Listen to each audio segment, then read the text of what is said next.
A major update from the Department for Work and Pensions, DWP, has just been confirmed, and it's something every pensioner in the UK needs to know.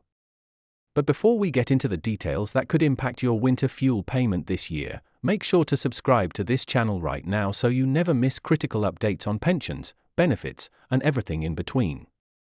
Trust me, these small updates can make a big difference in your pocket, especially in times like these. Now let's get into today's big story. The DWP has announced new details regarding the winter fuel payment for the upcoming winter season, and while millions of pensioners will still be receiving financial help to keep warm, not everyone will qualify. In particular, pensioners living in care homes face new rules that may make them ineligible for this one-off payment of up to £300.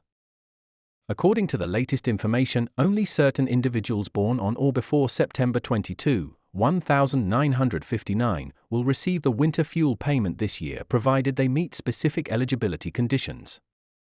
In total, approximately 9 million pensioners across England and Wales are expected to benefit from this support after the government reversed a previous decision on June 11, reinstating the payment with some important changes.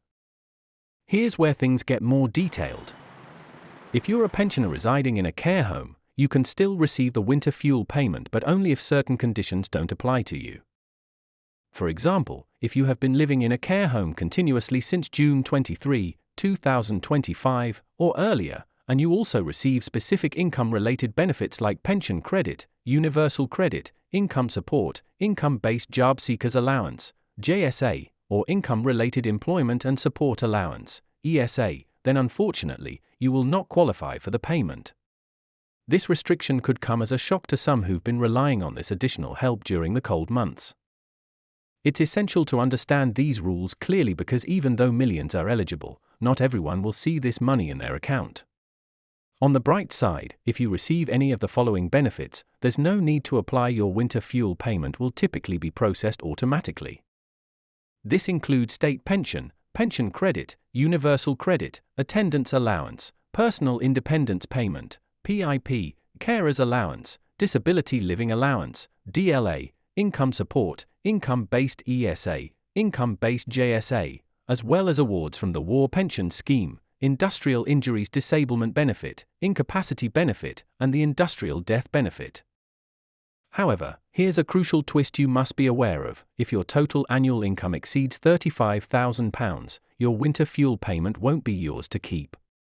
That's right, the Revenue and Customs, HMRC, has the authority to reclaim the payment from higher income pensioners. This means if your income goes over the threshold, the money you receive as part of the winter fuel payment will either be deducted from your self-assessment tax return for the 2025 to 2026 tax year, or your tax code will be adjusted in the 2026 to 2027 financial year to reflect the overpayment. So, while the initial deposit might show up in your account, you'll be expected to repay it through your taxes later unless your income is within the qualifying range. It's always a good idea to check your total income, including pensions, savings interest, and any other forms of taxable income, to see where you stand. You can also consult HMRC's website or speak with an advisor to make sure you're not caught off guard. This move by the DWP and HMRC is seen as a way to better allocate funds towards those who genuinely need help with energy costs during the winter months. It's no secret that heating bills can skyrocket when temperatures plummet, and the government wants to ensure that the support goes to low and middle-income pensioners rather than those with significant financial resources. Let's not forget fuel poverty is a growing issue in the UK.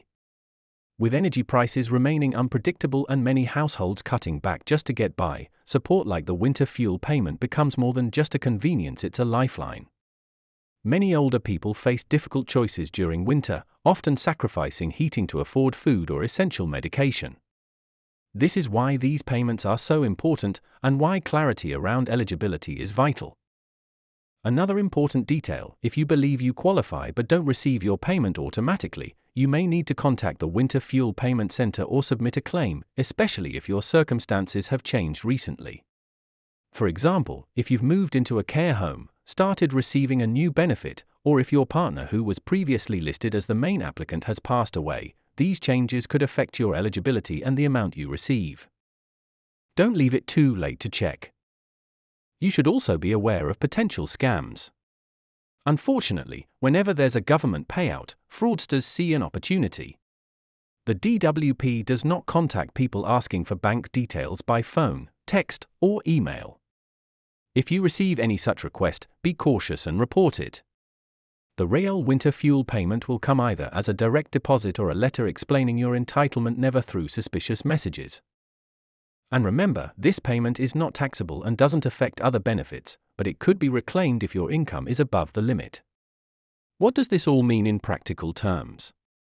It means that while millions will still benefit from the winter fuel payment this year, not everyone can count on it automatically, and many may be surprised to find that changes in their financial situation or living arrangements could disqualify them, especially those in care homes or with higher incomes.